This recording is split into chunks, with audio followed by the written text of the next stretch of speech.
صورت میں اللہ تعالیٰ نے ایک اہم مضمون یہ بھی بیان کیا کہ توبہ کا دروازہ موت تک کے لیے کھلا ہوا ہے۔ قل یا عبادی الذین اسرفوا علی انفسہم لا تقنطوا من رحمت اللہ، اے وہ لوگوں جو اپنے نفس پر زیادتی کر چکے ہو، گناہ نہیں، گناہ سے بھی بڑھ کر چیز، بہت زیادہ گناہ کر کر کے اپنے نفس کو ہلاک کر دیا ہے، تو اللہ فرماتے ہیں لا تقنطوا من رحمت اللہ، اللہ کی رحمت سے نا امید مت ہو۔ کیا مطلب کہ گناہ کر کر کے اگر ہم تھک گئے ہیں تو نا امید نہ ہو، ابھی بھی اللہ ہمیں جنت میں لے جائے گا، یہ مطلب نہیں ہے۔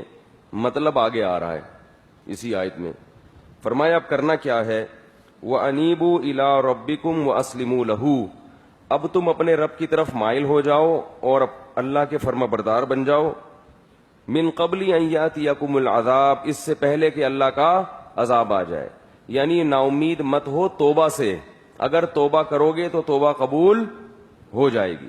لوگ کیا کرتے ہیں کہ گناہ ہو رہے ہیں، کوئی بات نہیں، اللہ کیا ہے، بخشنے والا ہے، مہربان ہے، اللہ نے کہا کہ نا امید مت ہو، تو ایسے لوگوں کو اللہ نے نا امید کیا ہے، جو توبہ کرنے کے لیے آمادہ نہیں ہے، توبہ کا ارادہ نہیں رکھتے۔ امید ان لوگوں کے لیے ہے جو توبہ کرنا چاہتے ہیں، اور توبہ نام ہے آئندہ کے لیے عزم کرنا کہ آئندہ میں یہ گناہ نہیں کروں گا۔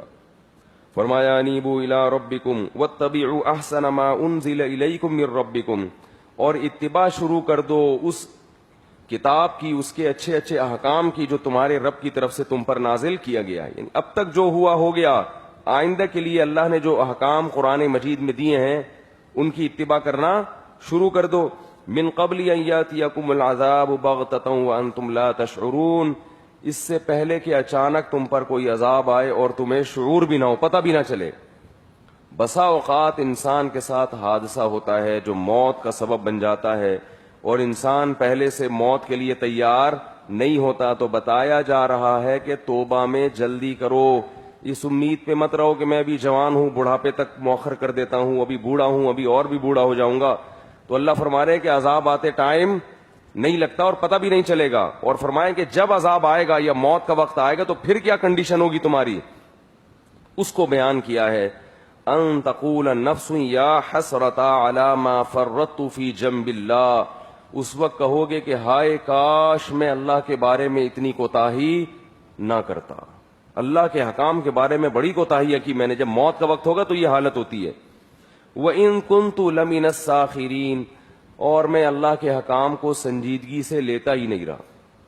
اللہ نے حکم دیا نا سود سے بچو، داڑھی رکھو، نماز قائم کرو، والدین کی اطاعت کرو، رشتہ داری جوڑو، ان حکام کو ہم سیریس بولو بھائی لیتے ہی نہیں، پڑھ لیں گے، کر لیں گے، ہو جائے گا، بس یہ چلتا رہتا ہے حساب کتاب۔ تو وَإِن كُنتُ لَمِنَ السَّاخِرِينَ، موت کے وقت کہو گے کہ میں ان حکام کو سنجیدگی سے لیتا ہی نہیں رہا۔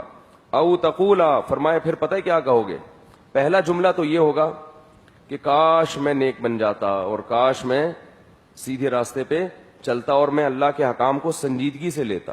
سنتے تھے علماء سے، سنتے تھے ایسا بھی ہوتا ہے، اچھا ہوتا ہے، کوئی نماز پڑھ لے تو ثواب ملتا ہے، نہیں پڑھے تو گناہ کا خطرہ ہوتا ہے، سنتے تھے مگر اس کو سیریس بولو بھائی نہیں لیا۔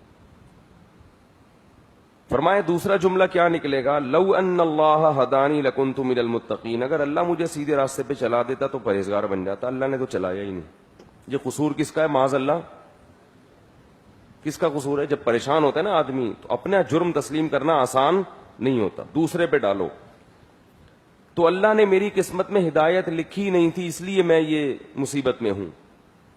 فرمایا تقول حین تر العذاب، لیکن جب عذاب اپنی آنکھوں سے دیکھے گا تو پھر کیا کہے گا، لو ان لی کرۃ فاکون من المحسنین، اے اللہ ایک دفعہ دوبارہ دنیا میں جانے کا موقع دے دے، میں نیک بن کے دکھاؤں گا۔ محسنین، متقین سے اوپر کا درجہ ہے محسن۔ تقویٰ کا معنی گناہوں سے بچنا، بس فرائض واجبات پورے کرنا، اور محسن کہتے ہیں ہر عمل کو درجہ احسان تک پہنچانا۔ اے اللہ ایک دفعہ مہلت دے دے، صرف متقی نہیں بن کے دکھاؤں گا بلکہ ہر چیز میں درجہ احسان تک پہنچوں گا۔ تہجد ہوگی تو ہوتی چلی جائے گی، تلاوت ہوگی تو ہوتی چلی جائے گی، صدقات و خیرات تو کرتا ہی چلا جاؤں گا۔ اللہ تعالیٰ فرماتے ہیں بلا قد جات کا آیاتی فکذبت بہا واستکبرتا، فرمایا تیرے پاس میری نشانیاں آتی رہیں تو ان کا انکار کرتا رہا، تکبر کرتا رہا. وَكُنْتَ مِنَ الْكَافِرِينَ وَيَوْمَ الْقِيَامَةِ تَرَى الَّذِينَ كَذَبُوا عَلَى اللَّهِ وُجُوهُهُمْ مُسْوَدَّةٌ. فرمایا ان کے چہرے قیامت کے دن سیاہ ہوں گے، سیاہ، دوبارہ مہلت نہیں ملتی.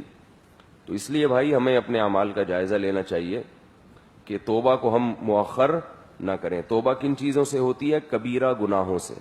ان تجتنبوا کبائر ما تنہون عنہ نکفر عنکم سیئاتکم. فرمایا اگر تم کبیرہ گناہوں سے بچو گے تو چھوٹی موٹی خطائیں ہم، بولو بھائی، معاف کر دیں گے. تو کبیرہ گناہوں سے بچنا کیا ہے؟ ضروری ہے.